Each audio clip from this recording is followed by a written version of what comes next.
मध्ये ॐ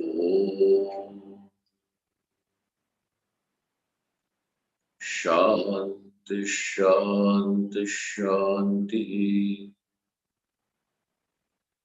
ॐ नमो ब्रह्मादिभ्यो ब्रह्मविद्या सम्प्रदायकर्तृभ्यो वंश ऋषिभ्यो महद्भ्यो नमो गुरुभ्यः। सर्वोपप्लवरहितः प्रज्ञानघनः प्रत्यगर्थो ब्रह्मैवास्मि ब्रह्मैवास्मि।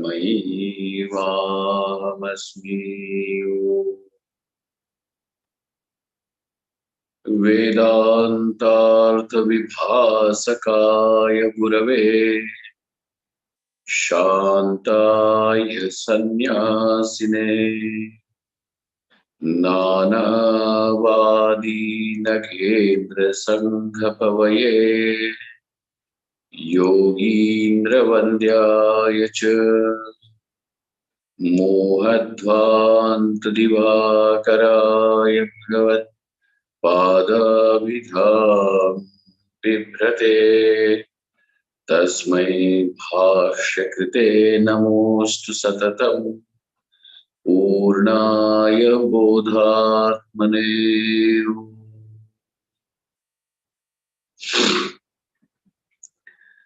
ब्रह्माहं यत्प्रसादेन मयि विश्वं प्रकल्पितम् श्रीमत्स्वयं प्रकाशाख्यं प्रणौमि जगताङ्गुरुम्। यः परमात्मा जगत्सृष्ट्वा प्रविवेश पुनः स्वयं तं कृष्णं प्रत्यगात्मानं वन्दे गोपी मनोहरम्। यस्य प्रसादात् अहमद्वयात्मा विश्वं समस्तं मयि कल्पितं च तं सर्वलोकैकगुरुं सदाश्री स्वयं प्रकाशं गुरुमानतोऽस्मि। गुरूणां चरणां भोजं प्रणिपत्य निरन्तरं तत्कृपालेशतोऽद्वैत चिन्ताकौस्तुभमारभे।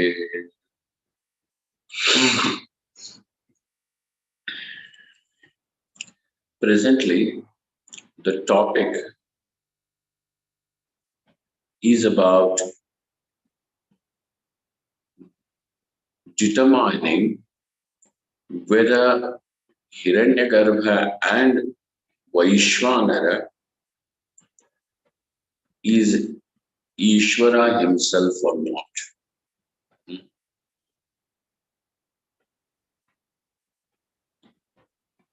Now, there has to be a substantial reason even to doubt,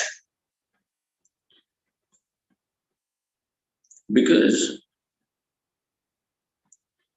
with the cross conditioning of the or the total the conditioning of the gross totality makes the consciousness as Vaishvanara, this physical world, and let it extend as much as it has to into the numerous galaxies, nebula, the black holes, everything. This is the body of Ishvara, the gross body. But when conditioned by this gross body, which is the totality of the gross world, of the gross existence, then This consciousness is called as Vaishvana. With the conditioning of totality of the subtle body, or with the conditioning of total subtle body, consciousness is called as Hiranyagarbha.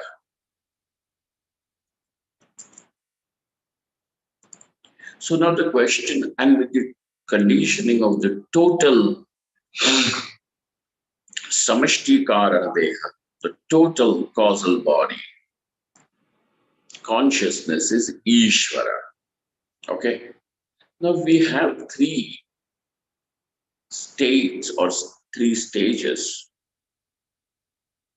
But the question arises, well, we know Ishvara is the total cause, the cause of this world. But can Hiranyagarbha and Vaishvana be called as Ishvara? Is it Ishvara himself as Hiranyagarbha and Vaishvana? This is the question. Is Hiranyagarbha and Vaishvana Ishvara himself or not? And why did this question come into your discussion? Is because just as the way you have known what is Hiranyagarbha and what is Vaishvanara, what is the source through which you have known? So obviously you are going to say it is Shruti. Who other than this Shruti can show what is the Tatpada, correct?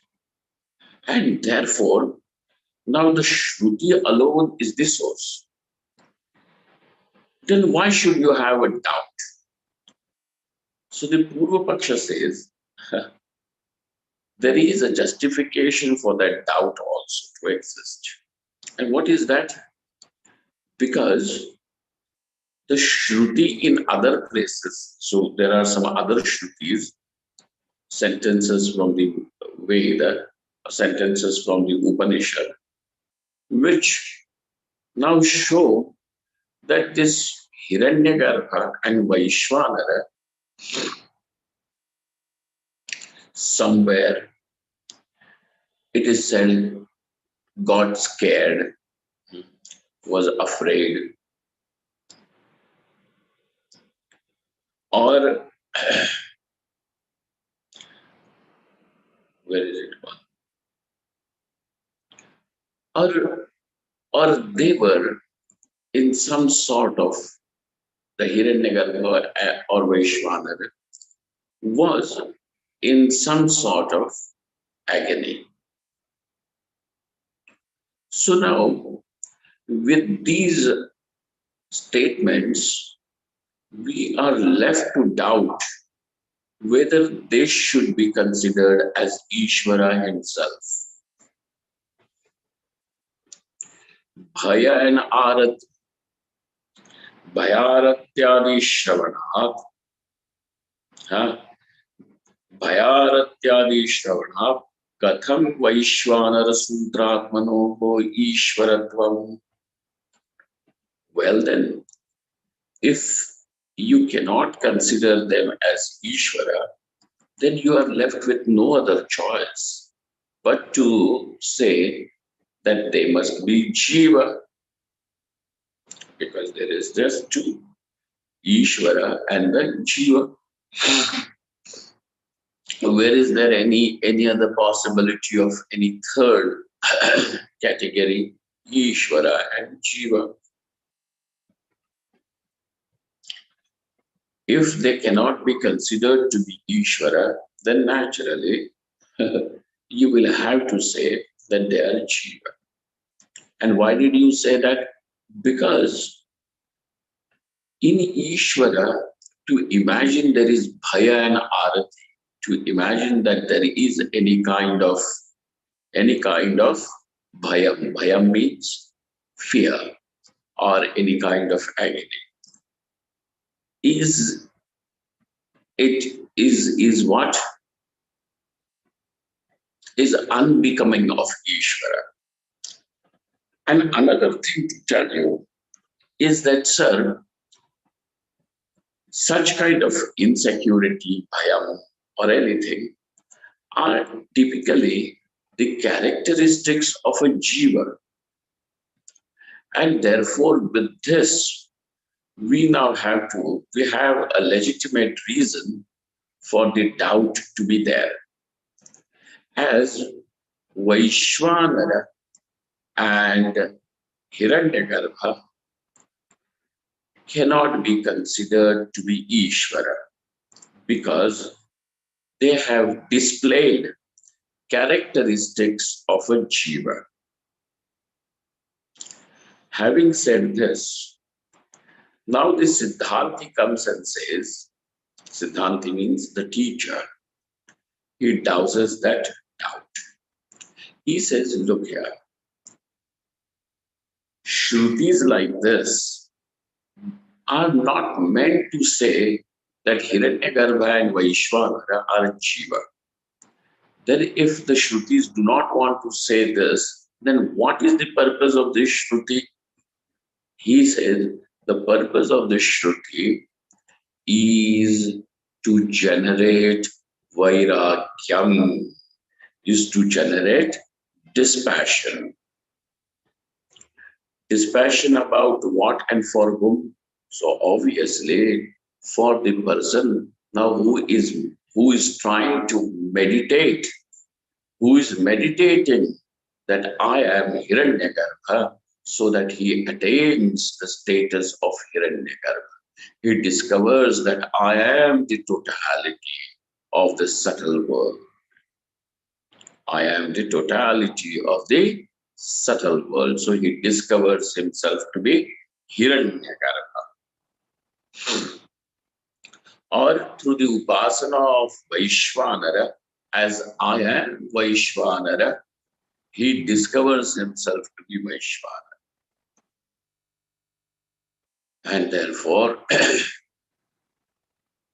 and this is something, imagine that every cell of your body, though is an individual, but there is no such experience that this I is a composite of several individuals.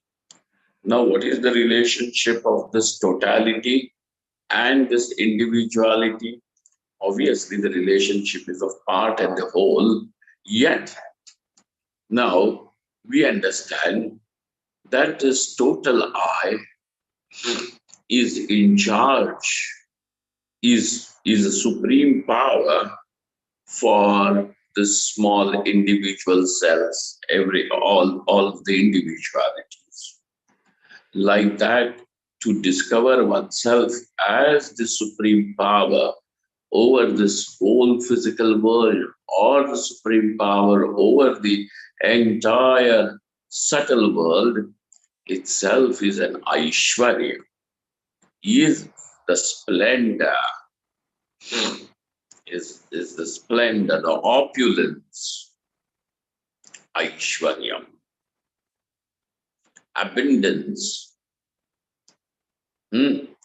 Now, therefore, the person does this upasana. You can do the upasana and you can even discover yourself as Hiranyagarbha or the Vaishwanara. Yet, sir, this is not liberation. This is not liberation. And therefore, there is a possibility that a person may get withheld with these ideas of the Hiranyagarbha and Vaishwanara, and he would not discover himself to be pure consciousness in which all this world, subtle and gross, is only an imagination, is only an appearance. And therefore, this is not liberation, but the person will get stuck over there. And therefore, in order to develop the dispassion towards it, now the Shruti has said, given us that this Hiranyagarbha or Vaishvanara all is having the fear or that arati. Now, Bhayaratyadi Shravanam is meant for what? For Vairagya Utpatti. Huh? It is meant for what? Vairagyartham tat pratipadanam. It is not meant to say that Vaishwanara and Hiranyagarbha are Jiva. It is Ishvara. But in order the person does not get stuck up over there and proceeds further to discover himself, the meaning of I as pure consciousness. And that consciousness in which the world, subtle and gross, and what do they call the causal world also, the world in its causal state, everything is only an appearance. And therefore, it will develop the dispassion vairagyam. And therefore, now that section of the Shruti, the purpose is not to say Hiranyagarbha and Vaishwanara are jivas. What is the purpose? The purpose is to deliver vairagyam, to develop dispassion. Okay? And therefore, tatha hi shrutyadi tayor janmadishu pratipaditeshu tatrapi doshadarshanena vairagyam utpadyate iti tat pratipadanam. Because now when he is going, the Shruti is going to say that Hiranyagarbha was born. Oh, now that birth of the Hiranyagarbha, etc., would mean what?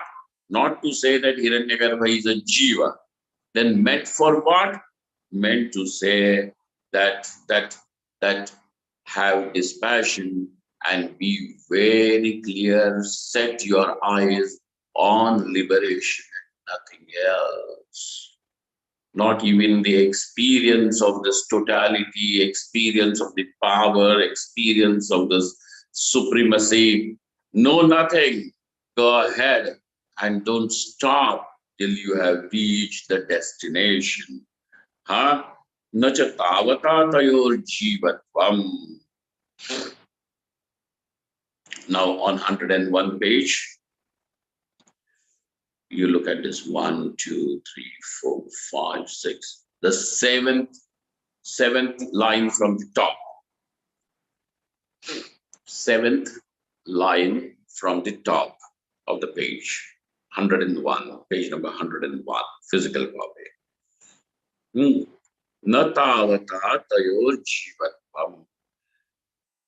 But by saying that Hiranyagarbha was born and then he was lonely or he was afraid, etc., is not meant to say that Hiranyagarbha and Vaishwanara are jivas, not Ishvara.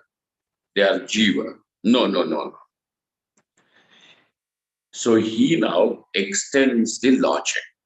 And now understand, the logic will have to have its support. The source has to be Shruti. It cannot be just, someone's whim and fancy.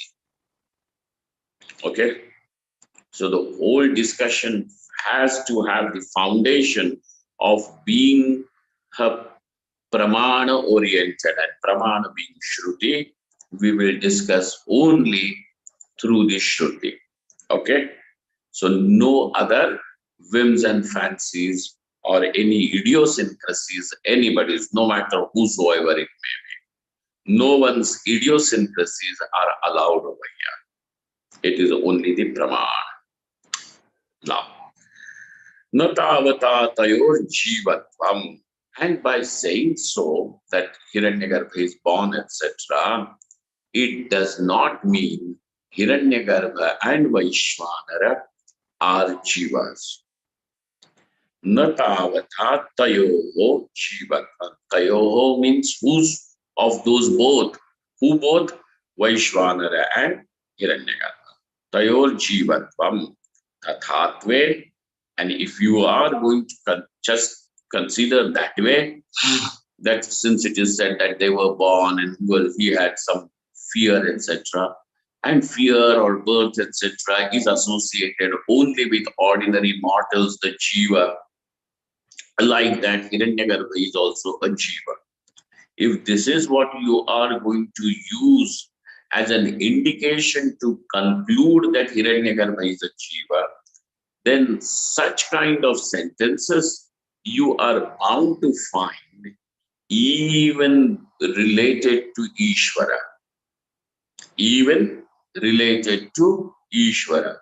But that does not mean that this Ishvara is Jiva. How? Look at it. Tathatve Ishvarasyapi tathatva prasangat. If this is the case, then Ishvara will also be reduced to the status of a Jiva. Why, sir? Tasyapi kamanadi shravanat. Because you are going to hear that Ishvara now desired, let the world be created, or let me become everything. Let me become everything. Bahusyamiti.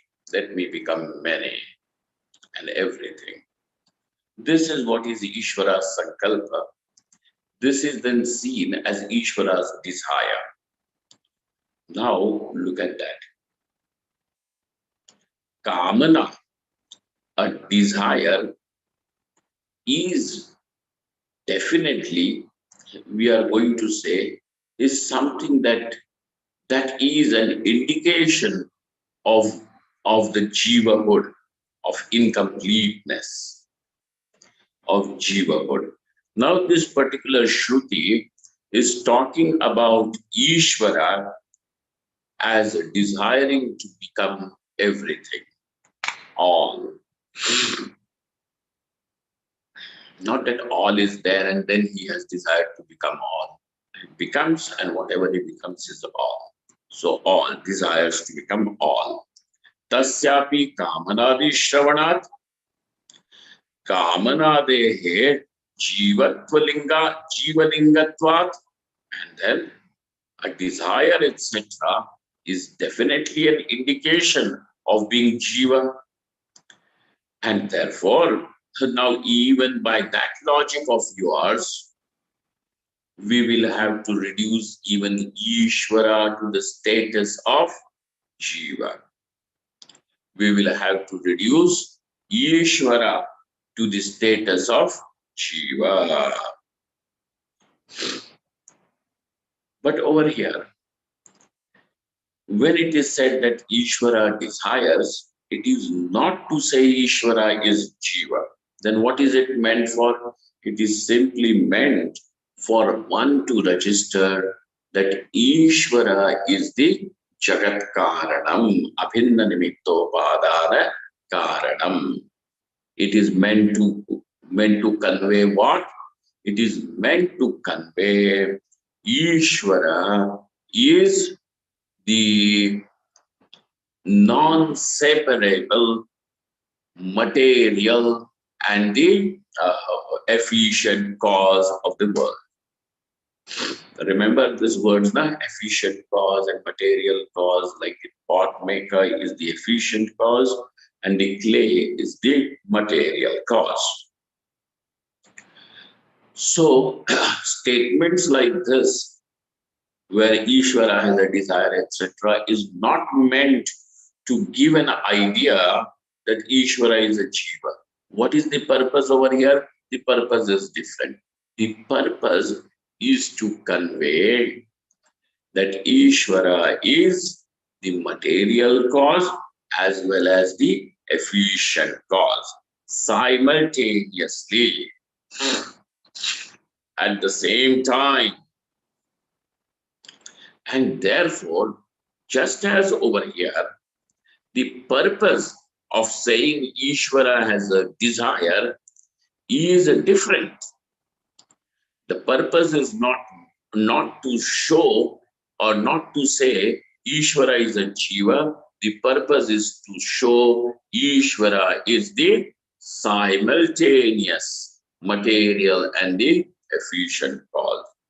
In the same way, though it has been said about Hiranyagarbha and Vaishvanara as having fear or a problem, is not meant to say that they are what? Jiva. It is meant to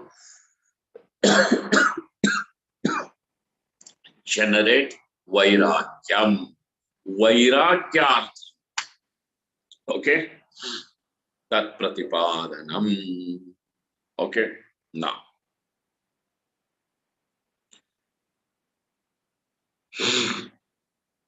Now, now the teacher is going to substantiate what he has said with ample number of shrutis, as that Ishvara has desire, Ishvara does the austerity, and through his austerity he becomes everything. His austerity is in form of knowledge, just awareness. That is his austerity.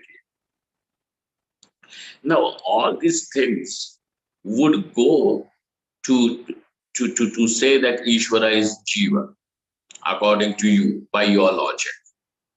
Just Jiva Lingatvat. But over here, the purpose is different. And therefore, even when a person is going through the Shrutis,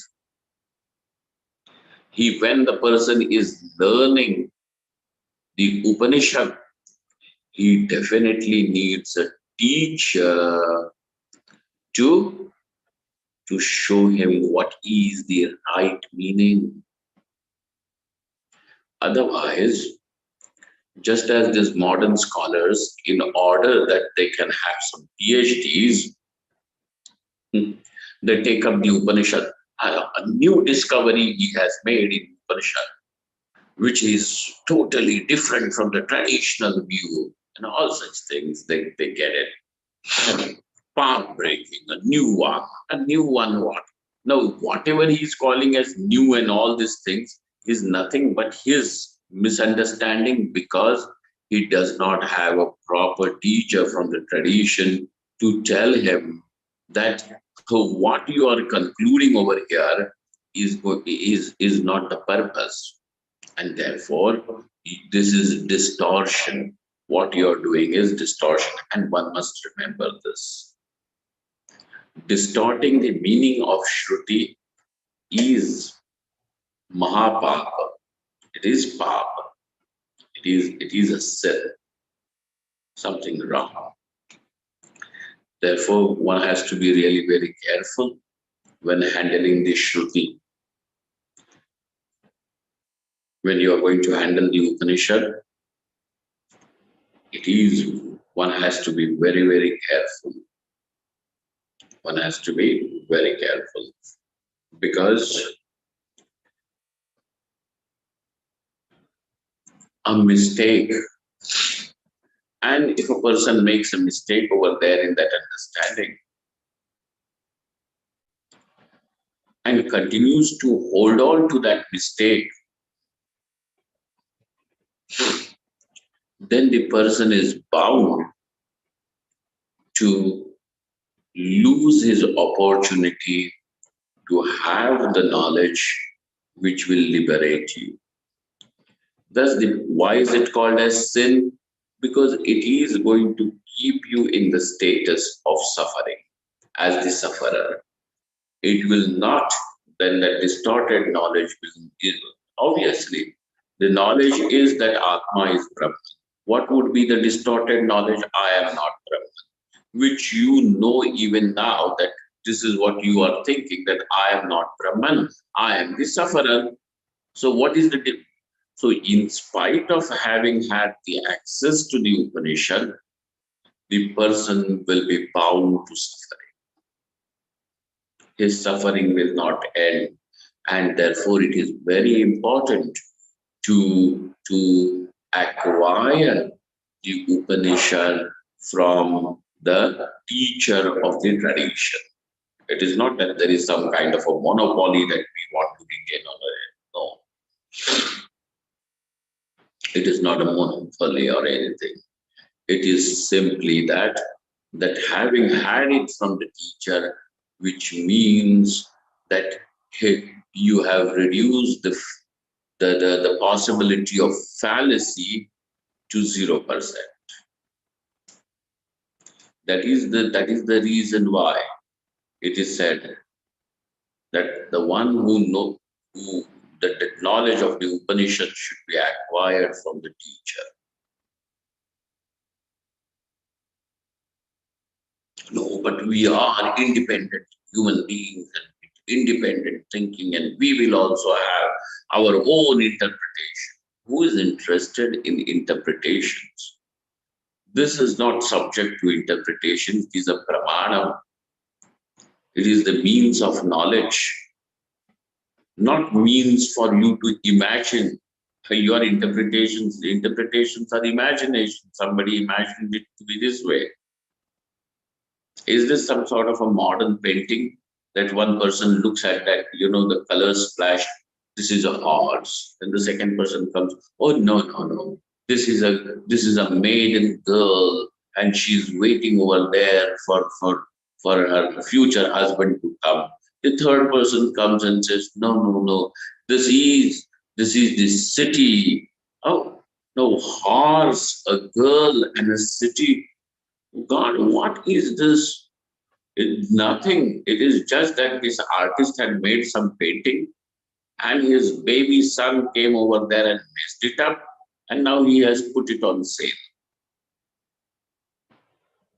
Just colors splashed out. Oh no, Swamiji, don't insult them like that. This is expression. Yeah, but it looks beautiful, no doubt about it. Hey, it made the colors and everything, the whole thing, the strokes of the brush, etc., may look beautiful. I may also put it on my wall. But to say this is a girl, this is a horse, this is a what do they call a bird flying, or this is something else, is purely imagination. So this is Shruti is not subject to somebody's imagination. Shruti is a pramana, and therefore one must remember this very clearly. Now, he is going to show you where do we find that Ishvara also is being presented with certain characteristics which can be said as to be the indications of jivahood. Okay, but though there are this kind of characteristics mentioned over here, the purpose is different. The purpose is not to reduce Ishvara to another powerful jiva. No. Look at it. Yas sarvaishyaha sa sarvavid yasya jnanamayam tapaha tam ishvaranam paramam maheshwaram aptakamam atmakamam ityadishrutya niratashaya jnana aishwaryadi shaktimattvavagamat yatha yatha kamanadi shravaneti na jivatvam. Just as we see these are the kind of shrutis which are saying now that this Ishvara is omniscient, omnipotent, and his tapa, his austerity, is awareness, his knowledge. Tam Ishvaranam Paramam Maheshwaram. He is the Ishvara of all the Ishwaras, all the powerful beings, etc. Over here, Yatha Kamanadi Shravane na Jivatvam. Though now these are the kind of things that we hear, yet we cannot say it is meant. It can be used as an indication. It can be used as the Jiva Linga, as an indication to mean Ishvara is Jiva. No, sir. There is nothing like this. Then the purpose is different. So also, now let us come back to our original topic, that just by the token of the same coin, Ishvara cannot be called as Jiva, though we hear certain lingas, certain indications as characteristics of Jiva also present in Ishvara, but that does not mean Ishvara is a Jiva. Then why has the Shruti said so? The whole purpose is meant to give you the whole discussion has got a different purpose. It is not a purpose to show Ishvara is Jiva. Like that, Hiranyagarbha and Vaishwanara are also not Jiva. It is Ishvara himself. It is Ishvara himself.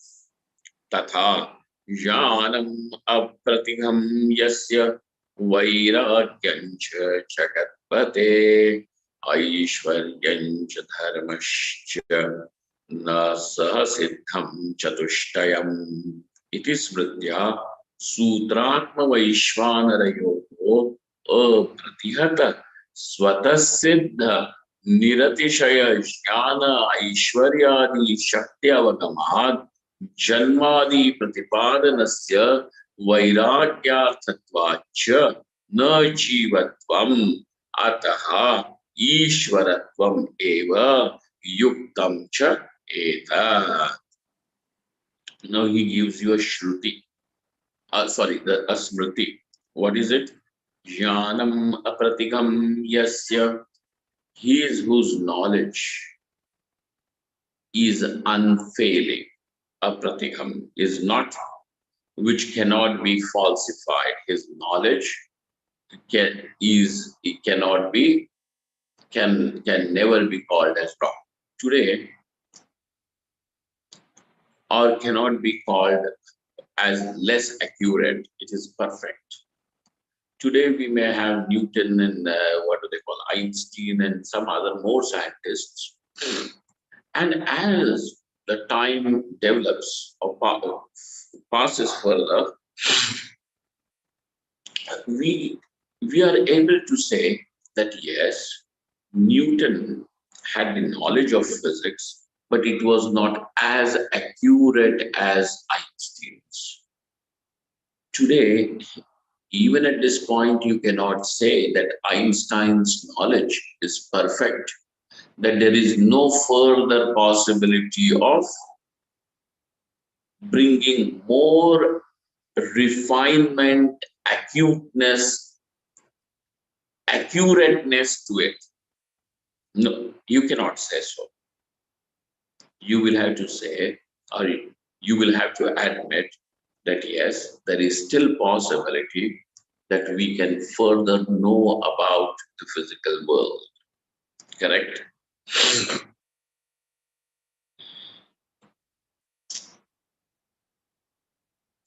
Similarly, can we say that the knowledge of Hiranyagarbha and Vaishwanara also can be now refined further, can also be made accurate, more accurate? No. So how is their knowledge? Apratihatam, unchallenged, unfalsified, knowledge. And so, Jnanam apratigam yasya, vairagyam cha chakatpate. So also, their vairagyam is, is also apratigam, which cannot be affected. We generally have some dispassion. Oh, I don't want anything from this world now. And then next moment, it would be nice if we had, that kind of continental food this evening. What happened to you just said that you don't want anything from this world, and suddenly now you're planning your, tantalizing evening dinner. So Vairagyam was there, but that Vairagyam suddenly got subdued.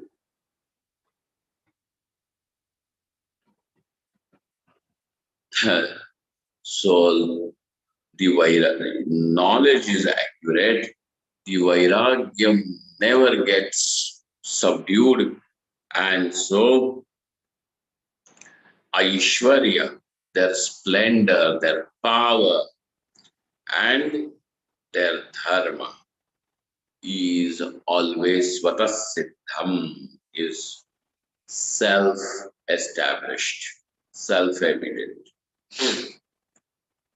So now from over here, we come to understand that this is what is being said about Hiranyagarbha and Vaishvanara.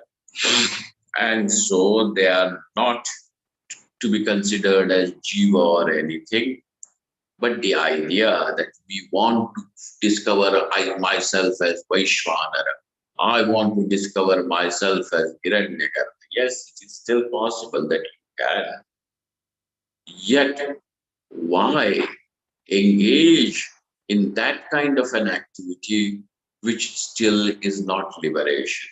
And therefore, to develop that kind of dispassion, now the Shruti has spoken of Vaishwanara and Hiranyagarbha with, some pain or some bhayam, etc. Yuktam, and therefore no jivatvam te tayoho, no jivatvam of these two, there is no jivahood. Then what is there? Ishwaratvam eva. They have what? We will have to say they are, they have Ishwaratva, Ishwarahood only. Yuktam cha etat. Yatha jivasya na atma. Now he goes, takes you to, now, I understand that, this is a little tedious part of that discussion of learning, but going through this whole section is going to train you as how we will have to sculpt our thinking processes. There are two things about contemplation: what to contemplate and how to contemplate.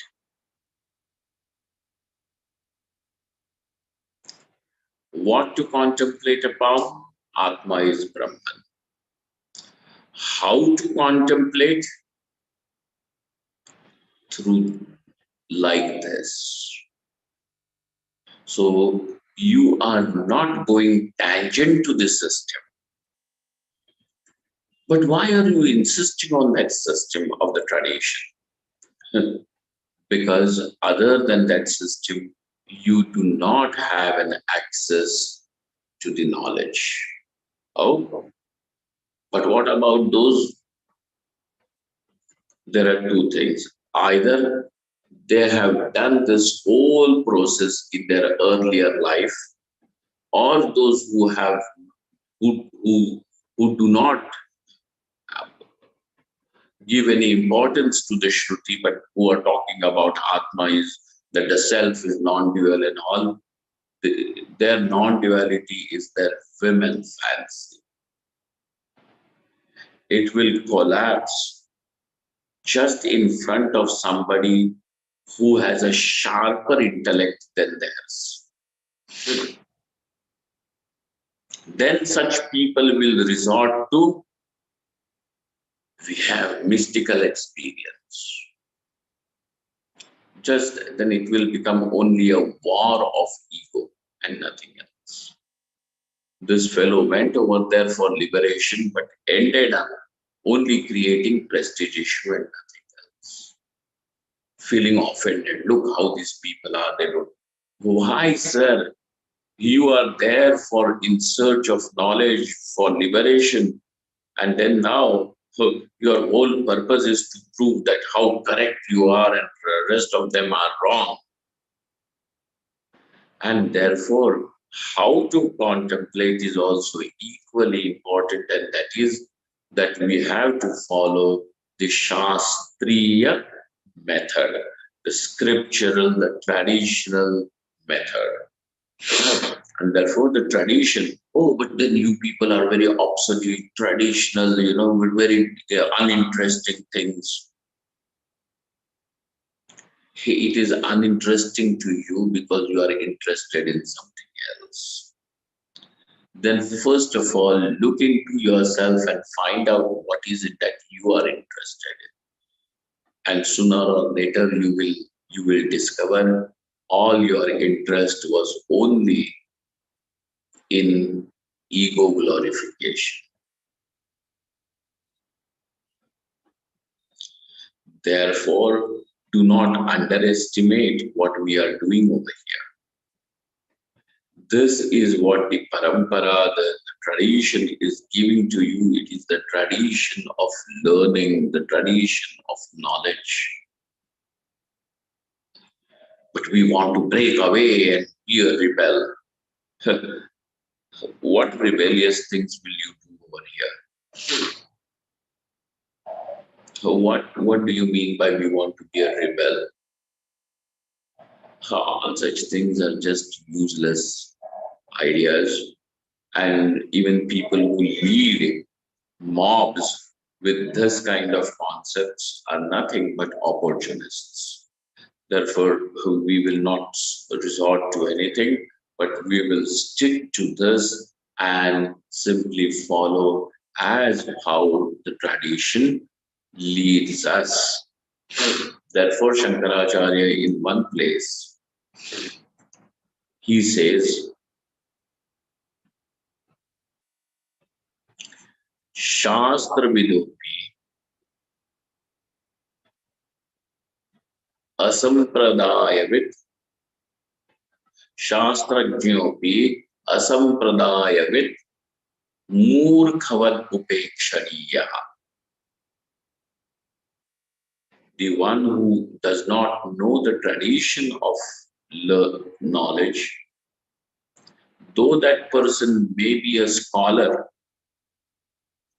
yet he is to be ignored like a fool, like how you would ignore a drunkard fellow blurting out and blurring, some insane things. Give him like that. Murkhavad upekshaniya, asampradayavit. The who does not know the sampradaya of the tradition of knowledge. He may be a scholar of grammar and so on and logician and everything. He may be a good storyteller, singer. Shastrajñopi murkhavad upekshaniya.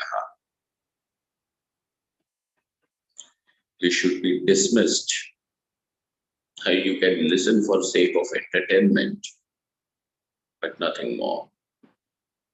Therefore, friends, though this may seem to be a very tedious process, but I can definitely assure you that there is this is the only way. We will meet again tomorrow to go further. So far, what have we understood? That Hiranyagarbha and Vaishvanara is also Ishvara. Okay? Brahmaham yat prasadena Mai Vishwam Prakalpitham Srimad Swayam Prakashakyam Pranavami Jagatam Gurum Yah Paramatma Jagat Srishtva Pravivesha Punaswayam Tam Krishnam Pratyagatmanam Vande Gopi Manoharam यस्य प्रसादादहमद्वयात्मा विश्वं समस्तं मयि कल्पितं च तं सर्वलोकैकगुरुं सदाश्री स्वयं प्रकाशं गुरुमानतोऽस्मि गुरूणां चरणाम्भोजं प्रणिपत्य निरन्तरं तत्कृपादेशतो द्वैत चिंता कौस्तुभमारभे ओम पूर्णमदः पूर्णमिदं पूर्णात् पूर्णमुदच्यते पूर्णस्य पूर्णमादाय पूर्णमेवावशिष्यते ओम शांति शांति शांति शंकरं शंकराचार्यं केशवं बादरायणम् सूत्रभाष्यकृतौ वन्दे भगवन्तौ पुनः पुनः ईश्वरो गुरुरात्मेति मूर्तिभेदविभागिने व्योमवद्व्याप्तदेहाय दक्षिणामूर्तये नमः।